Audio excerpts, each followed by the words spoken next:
Hello दोस्तों, TVT podcast में आप सभी का स्वागत है। आज हमारे साथ में हैं आचार्य गौरांग शर्मा जी, जो कि वास्तु और एस्ट्रोलॉजी में एक्सपर्ट हैं, आचार्य हैं। तो ये तो बहुत ही बड़ी बात है। आइए जानते हैं आज कि सबके बहुत सारे डाउट रहते हैं कि सबसे पहले तो वेलकम सर। नमस्कार मैम। सर, सबके बहुत डाउट रहते हैं कि एस्ट्रोलॉजी बड़ी है या वास्तु बड़ा है, हमें क्या देखना चाहिए? एक्चुअली एस्ट्रोलॉजी और वास्तु दो ऐसे पहलू हैं, एक ही सिक्के के दो पहलू हैं और दोनों साथ साथ में ही चलते हैं। जैसा कि आपकी कुंडली होती है, जिस समय आप पैदा हुए आपकी कुंडली बनती है। भगवान ने कुछ प्लैनेट्स उस जगह पे बिठाए, राशियां वैसे बिठाई कि हमारी लाइफ का एक रोड मैप बन जाता है कि लाइफ ऐसी चलेगी। ये ब्लेसिंग्स हैं, ये हमारे पास डिस्गाइज में ब्लेसिंग्स हैं, ये कुछ प्रॉब्लम्स हमारी लाइफ में आएंगी और उसकी दशाएं होती हैं और टाइम बदलता है। वैसी जो हमारा घर है, वहां पर एक वास्तु पुरुष की कुंडली बनती है। वास्तु पुरुष बैठते हैं इस पोजीशन में और वो गवर्न करता है कि कैसे हमारी लाइफ बेहतर बन सकती है, कैसे हमारी लाइफ खराब हो सकती है। अगर वास्तु की प्रॉब्लम्स आती हैं तो कुछ चीजें खराब होती हैं और यदि वास्तु अच्छा होता है तो कुछ चीजें बेनिफिशियल होती हैं। और दोनों का कॉम्बिनेशन होता है एस्ट्रो वास्तु, जो कि सबसे हॉट सेलिंग टॉपिक है इस वक्त। सबसे ज्यादा फेम इसको मिल रहा है क्योंकि वाकई में इसके जो रिजल्ट्स होते हैं वो सिर्फ एस्ट्रोलॉजी या सिर्फ वास्तु से ज्यादा होते हैं जब दोनों का कॉम्बिनेशन हो जाता है। फर्ज कीजिए आपकी कुंडली में कोई योग नहीं है, फॉर एग्जाम्पल गज केसरी योग नहीं है।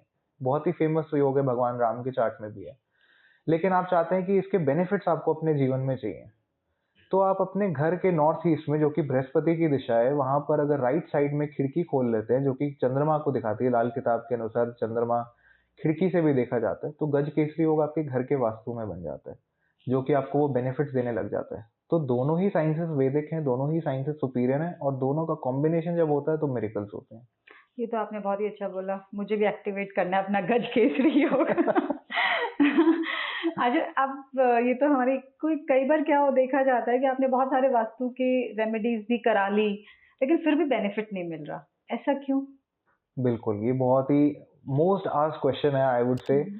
क्लाइंट्स आते हैं तो वो बोलते हैं, सर हमने तो 4 बारी वास्तु करा लिया है, हाँ। इतने यंत्र लग गए, उन्होंने जमीन खोदी, चांदी की तार डाल दी, फिर भी हमारी फाइनेंशियल प्रॉब्लम्स या हेल्थ प्रॉब्लम सॉल्व नहीं हो रही। तो इस पे कंसर्न्ड पर्सन के बारे में I am not the authority to comment on कि उन्होंने कैसे किया कैसे नहीं किया। बट बेसिक वास्तु अगर हम एक साइंस देखें तो it is bonafide. Vastu consultants can be good और bad but the science is bonafide. तो जब हम वास्तु के अकॉर्डिंग चीज़ों को प्लेस करते हैं, जब हम वास्तु के अकॉर्डिंग डिज़ाइन करते हैं, या अगर कुछ खराब है तो उसकी कुछ छोटी मोटी रेमेडीज कर लेते हैं, जो कि मैं क्लियर कर देता हूँ कि ब्रास पे बने हुए पेंटेड यंत्र से नहीं होती। जो भी सेलिंग करते हैं एस्ट्रोलॉजी में, we personally don't sell anything, but जो भी सेल करते हैं, माफी चाहूंगा उनका धंधा मैं खराब कर रहा हूँ यहाँ पे। बट यंत्र वगैरह से अगर वास्तु की रेमेडीज होती तो बहुत इजी होता हर किसी के लिए करना। वास्तु की कोई भी रेमेडी हद से हद 1000-2000 रुपए से ऊपर है ही नहीं, जो भी सामान डलता है। अच्छा। चाहे वो हाँ जी। कॉपर की पत्ती हो, चाहे वो अलग अलग एलिमेंट्स की टेप्स हो, चाहे वो कोई पेंटिंग हो, चाहे वो स्पॉटलाइट्स हो, चाहे वो प्लांट्स हो, बहुत सारी अलग अलग टाइप की रेमेडीज हो सकती है। फॉर एग्जाम्पल, अगर किसी को मैरिटल लाइफ में प्रॉब्लम आ रही है और उसकी किचन साउथ ईस्ट में बनी हुई है जिसमें काले रंग का पत्थर है, आप अगर जो दर्शक देख रहे हैं, जनरली होता है वो तो ग्रेफाइट का जी स्लैब लगा होता है। जी, जो ब्लैक कलर का स्टोन लगा होता है, अगर साउथ ईस्ट की किचन है तो वो वहां पे प्रॉब्लम्स देता है इन लॉज के साथ। जिनका होगा वो अच्छा। बड़ा हंस रहे होंगे इस चीज को देखकर। तो अगर आप वहां से उस स्लैब को हटा लें, या जो चूल्हा है जो कि आपका स्टोव है उसके नीचे रेड कलर का ग्रेनाइट रख दें, तो ये प्रॉब्लम सॉल्व हो जाती है। अब रेड कलर का ग्रेनाइट रखना एक प्रैक्टिकल सोल्यूशन है, हमने जोन में उसके कलर को बिठा दिया, लेकिन वहां पे एक यंत्र लगा देना उसका सोल्यूशन कैसे हो सकता है? तो vastu consultants can be good और bad, but what I'm trying to say is the science is bona fide and many people are benefited from it। हमारे देश के विदेश के जितने भी पावरफुल लोग हैं, चाहे वो पॉलिटिशियंस हो, चाहे वो बिजनेसमैन हो, चाहे वो इंडस्ट्रियलिस्ट हो, या कोई भी हो, या एक आम इंसान भी हो, जब वो वास्तु कंसल्टेशन कराता है तो उसको बेनिफिट सबसे पहला ही आता है एक पीसफुल लिविंग का। सेकंड बेनिफिट आता है फाइनेंशियल ग्रोथ का, जिसके लिए वास्तु कंसल्टेंट्स फेमस भी है। पर सर देखा गया है कि जैसे कोई पुराने घर हैं, जैसे दादा के ज़माने का, उस टाइम तो वास्तु नहीं होता था। उनको तो बहुत अच्छा उनकी लाइफ़ निकली। लेकिन जैसे ही अब उसमें नेक्स्ट जनरेशन आती है, उनको बड़ी ट्रबल आनी स्टार्ट हो जाती है। तो ऐसा इतना सारे केसेज़ में देखा गया है, ऐसा क्यों? वास्तु, जब हमारे एंसेस्टर्स की अगर हम बात करें हुँ। तो वो, आज तो हम वास्तु एज अ कोर्स पढ़ते हैं या इसको बहुत ही कम लोग जानते हैं, लेकिन हमारे पुरख, हमारे पूर्वज इस साइंस को ऐसे ही मास के द्वारा सीखते थे। जैसे माँ बोलती थी कि ये जो दूध है इसको नॉर्थ ईस्ट में अगर हम रख दें, घर के ईशान कोण में रख दें तो ये ठंडा रहेगा। उस वक़्त फ्रिजेस वगैरह नहीं होते थे। हुँ। किचन अमूमन तौर पर दक्षिण या साउथ ईस्ट में बनती थी। तो उनको पता है कि सनलाइट सबसे ज़्यादा वहाँ पे रहेगी, it will be the hottest zone. आप कहीं पे भी किसी भी कंट्री में रहते हैं, आपके घर के लगभग सेंटर में जाके अगर आप फ़ोन में कंपास निकाल के देखेंगे, जो नॉर्थ और नॉर्थ ईस्ट वाली ज़ोन होगी, वो आपके घर का सबसे ठंडा हिस्सा होगा, आज भी। और साउथ ईस्ट वाले, साउथ वेस्ट वाले ज़ोन सबसे गर्म होंगे। वैसे ही हमारे एंसेस्टर्स इस साइंस को जानते थे। बाकी ये भी एक प्रॉब्लम आती है कि मेरे दादा के टाइम पे जब घर बनाया तो हमने वास्तु कराया और आज हम उस घर में रह रहे हैं, हमें फाइनेंशियल प्रॉब्लम्स आ रही हैं। इससे पहले किसी को नहीं आई। हाँ। तो जो घर होता है उसकी भी एक कुंडली होती है, जैसे हमारी एक कुंडली है। तो अगर आपके दादा का एक प्रोफेशन एक्स प्रोफेशन था और आपका एक जॉब में हो या एक कोई और प्रोफेशन है, तो वास्तु के क्राइटेरिया चेंज होते हैं। फॉर एग्जाम्पल, वेस्ट की किचन, वेस्ट का बेडरूम व्यापारियों के लिए बहुत शुभ है, लेकिन एक जॉब में जो बंदा काम कर रहा है या जो बंदा फ्रीलांसिंग का काम कर रहा है, शायद उसके लिए वेस्ट डायरेक्शन की किचन उतनी शुभ नहीं है। तो चेंजेस करने पड़ते हैं। जैसे अगर दादाजी का कपड़ा पोते को आने लग जाए, ये जरूरी नहीं हर बारी सही हो। तो वैसे ही दादाजी का कराया हुआ वास्तु पोते के ऊपर भी चले, ये भी जरूरी नहीं कि हर बारी सही हो, लेकिन इट इज क्योरेबल। वास्तु में तोड़-फोड़ करने की ज़रूरत सिर्फ कुछ पर्टिकुलर केसेस में होती है, जैसे ब्रह्म स्थान में अगर कोई दोष है तो उसे हटाना, नॉर्थ ईस्ट में अगर टॉयलेट या किचन है या कोई भी एंटी एलिमेंटल स्टोर रूम वगैरह है उसको वहाँ से हटाना, या फिर साउथ वेस्ट में अगर टॉयलेट है, साउथ वेस्ट की एंट्रेंस है, तो उसको भी जनरली वहाँ से हटा देना ही उसका उपाय है। बाकी सब जगह का विदाउट एनी तोड़-फोड़, विदाउट एनी शिफ्टिंग उपाय हो सकता है और बहुत ईज़िली हो सकता है। अभी आपने किचन के ऊपर हमें वास्तु का बताया, तो किचन इसको थोड़ा और इलैबोरेट करके थोड़ा समझाएँ कि लाइक किचन का पर्टिकुलर वास्तु क्या होना चाहिए?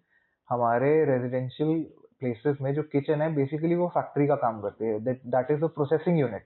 वहाँ पर आप सब्जी वगैरह लेके हुँ, उसको हुँ। प्रोसेस करके एक फिनिश गुड बनाते हैं। और दूसरे नज़रिए से देखा जाए तो एक तरीके से वो हॉस्पिटल भी है, क्योंकि जो आप खा रहे हैं जैसा अन्न वैसा मन और वैसा ही तन।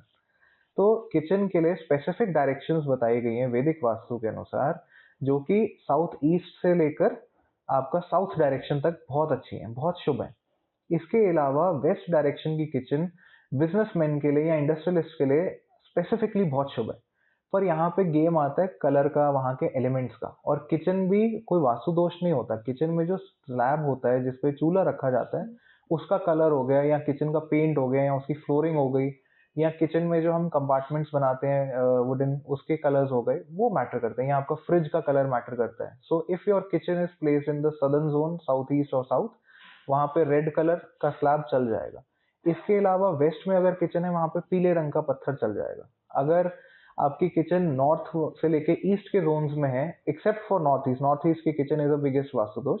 उसको हटा के अगर नॉर्थ की किचन है, वहाँ पे हरे रंग का अगर मार्बल है या हरे रंग का ग्रेनाइट है स्लैब में, तो वो भी प्रॉब्लम नहीं देता है। लेकिन इन जनरल वैदिक वास्तु के अनुसार साउथ ईस्ट, साउथ और ईस्ट साउथ ईस्ट, ये तीन डायरेक्शंस के लिए वास्तु के हिसाब से किचन सबसे शुभ है। ये तो सिर्फ वास्तु की बात हुई। वास्तु से और भी कोई चीज़ें जाना जा सकता है, लाइक अगर पर्सन की क्या सुसाइडल टेंडेंसीज़, ऐसा कुछ भी हम जान सकते हैं? बिल्कुल मैम। मेरे पास एक केस आया था कुछ टाइम पहले, और उन्होंने बोला कि मेरे एल्डर ब्रदर ने सुसाइड कर ली, ओके। और वो बहुत टाइम से परेशान थे। तो मैंने उनका चार्ट देखा, पहले कुंडली देखी, वो एस्ट्रोलॉजी के लिए आए थे। तो कुंडली में हमने देखा कि दशा थी मून ओवर केतु, बहुत प्रॉब्लमैटिक टाइम पीरियड था, मेंटल हुँ, हुँ। डिप्रेशन देता है, सुसाइडल थॉट्स हुँ, देता है। हुँ। फिर हमने जब उनके घर का वास्तु देखा तो हमने पाया कि उनके ब्रदर के रूम के नीचे किचन थी, और वहां अच्छा। पर डेली काम होगा। किचन बेसिकली वास्तु दोष, फिर से वो नॉर्थ वेस्ट जोन था। तो नॉर्थ वेस्ट जोन आपके एंजाइटी डिप्रेशन को भी देता है अगर वहां पे कोई एंटी एलिमेंट आता है, जैसे कि टॉयलेट या किचन, और वो अनट्रीटेड हो अगर। और किचन के ऊपर वाला रूम जनरली बेडरूम नहीं होना चाहिए, वो भी एक बहुत प्रॉब्लमैटिक है। वो एक सफोकेशन, वो एक एंजाइटी, वो एक मेंटल ट्रॉमा देता है, जिसकी वजह से ऐसे अनफॉर्चुनेट इंसिडेंट्स होते हैं। तो हाँ, वास्तु बिल्कुल मैटर करता है, और सुसाइडल टेंडेंसीज के लिए भी। आप एक फर्ज कीजिए, एक बहुत क्रूड एग्जांपल लेते हैं। अगर मैं दिल्ली के किसी बड़े होटल में चले जाऊं, चाणक्यपुरी चले जाऊं, तो वहां पे एक एलेटेड फीलिंग आएगी, मुझे अच्छा अच्छा लगेगा। हुँ। और वैसे ही हम फर्ज कीजिए कि हम किसी शमशान घाट में चले जाते हैं, किसी कब्रिस्तान में चले जाते हैं, तो एकदम से डर का फीलिंग आ जाएगा, जबकि वहां पे कुछ हमें दिखे भी ना तब भी। ये एक प्री कंसीव नोशन है। तो ये बहुत क्रूड लेवल पे है, लेकिन वास्तु बहुत सटल लेवल पे काम करता है। और वास्तु के इम्पैक्ट्स आते हैं। बहुत लोगों से हमने सुना है कि सर जब से इस घर में आए बड़े परेशान हैं, हाँ, जब ऐसा से तो इस घर में आए बहुत सारे लोगों के साथ देखने को भी मिलता है। बिल्कुल। तो वास्तु ऐसे इम्पैक्ट करता है। ओके, क्या हम कुछ नेगेटिव एनर्जी लाइक जैसे काला जादू या ऐसा कुछ हमें पता लगता है वास्तु और हमारे एस्ट्रो चार्ट से? जी, पहली बात तो मैं इसको यहाँ क्लियर करता हूँ, बहुत अच्छा आपने क्वेश्चन पूछा। अगर दिन में कोई भी एस्ट्रोलॉजर 10 कुंडलियाँ देखता है, फ़र्ज़ कीजिए, तो उसमें से 8 लोगों को ऐसा लगता है कि मेरे ऊपर किसी ने कुछ कर दिया हाँ है। मेरे जी। ऊपर काला जादू कर दिया है या मेरे को नज़र लग गई है। हाँ। नज़र दोष बहुत ही लॉजिकल चीज़ है, नज़र लगना आम बात है। हुँ, हुँ। उसके लिए हम पैर में काला धागा पहनते हैं या नज़र उतारते हैं हुँ, मिर्चों हुँ। से, नमक से या पैसों से। लेकिन काला जादू या किसी पे जादू टोना करना या भूत प्रेत का आना, इसको भी इंक्लूड कर लेते हैं, ये कोई आम बात नहीं होती। अगर किसी के पास कोई बहुत मोटी संपत्ति है, धन धान्य है, कोई नेता है, अभिनेता है, कोई इंडस्ट्रियलिस्ट है, बिजनेसमैन है बहुत बड़ा, तो कोई पैसा खर्च के सामने वाला आपसे एनिमोसिटी निकालने के लिए आपके ऊपर काला जादू करवाएगा। लेकिन एक नॉर्मल बंदे के ऊपर कोई क्यों करवाएगा? एक नॉर्मल मिडिल हाँ, क्लास ये समझ बंदे में के भी नहीं ऊपर क्यों आता आएगा? कि ऐसा क्या ही मिल और जाएगा? सॉरी टू से, जिस प्रोफेशन में हम हैं, कुछ ऐसे लोग इस प्रोफेशन में हैं जिनको अगर उपाय देना या कंसल्टेशन देना नहीं आता, वो सीधे छूटते ही कह देते हैं जी आपके ऊपर तो ऊपरी साया है। हाँ। और वो आपको डराएंगे और फिर कोई पूजा कराएंगे और पंडित को तो पैसा मिलेगा तो फायदा है ही उसका। लेकिन ये सब चीजों से बचना चाहिए।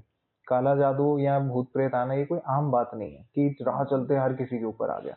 और वास्तु से इसका एक और मेरे को केस वाकया ध्यान आ रहा है। मेरे पास एक केस आया, उन्होंने कहा कि सर हमारी मदर के ऊपर हमारी कुल देवी आती है और उनसे पहले हमारे दादी पे आती थी। हुँ, हुँ। दादी जैसे ही एक्सपायर हुई उसके कुछ महीनों बाद मदर पे आने लग गई।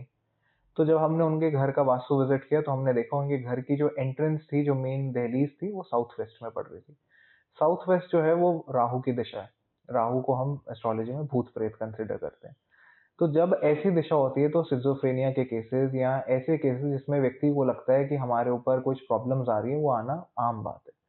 तो हमने उनकी एंट्रेंस वहाँ पे एक वॉल बना के, क्योंकि उसका और कोई उपाय नहीं था, उसको सील करके एंट्रेंस हमने साउथ 4 की कर दी, S4 की एंट्रेंस खोल दी और उनको वो सब प्रॉब्लम्स आनी बंद हो गई। तो झाड़-फूँक करवाना या किसी तांत्रिक के पास जाना हर बारी ये सॉल्यूशन नहीं होता। कभी-कभी छोटा-सा वास्तु का उपाय करके भी आप इस प्रॉब्लम से बाहर निकल सकते हैं। अभी आपने जैसे राहु की बात करी, तो आजकल राहु के नाम से तो हर कोई डर जाता है। तो अब इसका क्या है? राहु से हमें डरना चाहिए या हमारे लिए हेल्दी है? 3 प्लैनेट्स हैं हुँ, या हुँ। 4 को गिन लेते हैं। ये 4 प्लैनेट से हर एस्ट्रोलॉजर आपने देखा होगा टीवी पे आता है और बोलता है कि ये डर हुँ। जाएँगे सब, कि ये होने वाला है, फलाना होने वाला है। वो है शनि, राहु, केतु और मंगल। और इनमें से भी सबसे ज़्यादा अगर किसी से डराया जाता है वो राहु की राहु। महादशा है। वो हुँ। कहते हैं 8 तरीके के लॉसेस देते हैं राहु की महादशा। लेकिन ये सबके लिए ठीक नहीं है। कहा जाता है कि सूर्य जो हैं, सूर्य नारायण, वो सारे प्लैनेट्स के राजा हैं। वो सारे प्लैनेट्स को एक सीमा में बाँध के रखते हैं, डिसिप्लिन में रखते हैं, जैसे एक राजा करते हैं। लेकिन जो सूर्य को भी ग्रस ले वो राहु है। वो महाराजा है, वो राजा को भी कंट्रोल कर लेता है। तो राहु के साथ प्रॉब्लम ये है कि उनके पास सिर्फ सर है, उनके पास हुँ। नीचे का हिस्सा नहीं है। तो he can eat enormous amount but he can not digest. तो जैसे एक छोटा बच्चा होता है, उसे सब कुछ चाहिए। आप एक स्वीट शॉप में जाएँगे, उसे ये चॉकलेट भी चाहिए, ये कैंडी भी चाहिए, वो भी चाहिए, वो भी चाहिए। वो डिसाइड नहीं कर पाता, उसको सब कुछ चाहिए। और वैसे ही उसकी डिमांड्स, राहु की डिज़ायर्स, राहु की डिमांड्स अनलिमिटेड है। तो राहु की दशा में अगर किसी का राहु वेल प्लेस्ड है, वो उसे ऐसी धन संपत्ति, ऐसा फेम देता है, लेकिन शॉर्ट टर्म देता है। अच्छा। और अगर किसी का राहु खराब है, तो उसे पहले पहाड़ पे चढ़ाता है और फिर वहाँ से पटकता है नीचे। Because Rahu also represents pinnacle, the mountain top. तो राहु की दशा हर किसी के लिए प्रॉब्लमैटिक नहीं होती। पर्सनली स्पीकिंग, बहुत केसेस में मैंने देखा है राहु की दशा में जो उन्होंने वेल्थ अचीव की, वो सारी ज़िंदगी उस पे बैठ के खाया उन्होंने, जो राहु की दशा में कमाया। 18 साल की राहु की दशा में जिनकी खराब जाती है, उनकी बात कर रहा हूँ, जिनकी राहु की दशा खराब जाती है, उनका सबसे पहले दिमाग खराब होता है अपने प्रोफ़ेशन से। क्योंकि राहु पैसे से डायरेक्टली रिलेटेड है और अच्छा। प्रोफ़ेशन में दिमाग ही नहीं लगता। सेकंड, अगर हेल्थ पे इम्पैक्ट आता है तो गैस्ट्रिक इश्यूज आते हैं which can not be diagnosed. बहुत सारे केसेस आते हैं, वो कहते हैं हम गए डॉक्टर के पास, डॉक्टर ने कहा जी ये तो आपको बीमारी नहीं है, आपकी रिपोर्ट्स नॉर्मल है, लेकिन सर हमें लगता है हमारा हेडेक हो रहा है, हमें गैस्ट्रिक इश्यूज आ रहे हैं, इंडाइजेशन के इश्यूज आ रहे हैं। तो राहु इनको भी गवर्न करता है। बट राहु को प्लीज करने के बहुत सिंपल उपाय होते हैं। जिन वैसे कुंडली स्पेसिफिक उपाय देने चाहिए, बट जनरली सबसे अच्छा उपाय होता है एक राहु का स्तोत्र है जो भगवान शिव ने दिया है। 1-2 मिनट का यूट्यूब पे है, उसका पाठ अगर आप किसी भी सैटरडे से करें तो बहुत अच्छा है। दूसरा, जो जटा वाला ब्राउन नारियल होता है, अगर आप 6 कोकोनट्स लेके जल प्रवाह करते हैं किसी भी वाटर बॉडी में, जो कि साफ वाटर बॉडी है, रिवर या कैनाल में, Saturday evening sunset time is Rahu. उस टाइम पे आप जल प्रवाह करते हैं तो राहु की मिज़रीज़ से आपको प्रॉब्लम आनी बंद हो जाती है। बाकी स्पेसिफिक केसेस में स्पेसिफिक कुंडली देख के ही उपाय देना चाहिए। ये जनरल उपाय है, ये किसी को बैकफायर नहीं करेंगे, बेनिफिट ही करेंगे।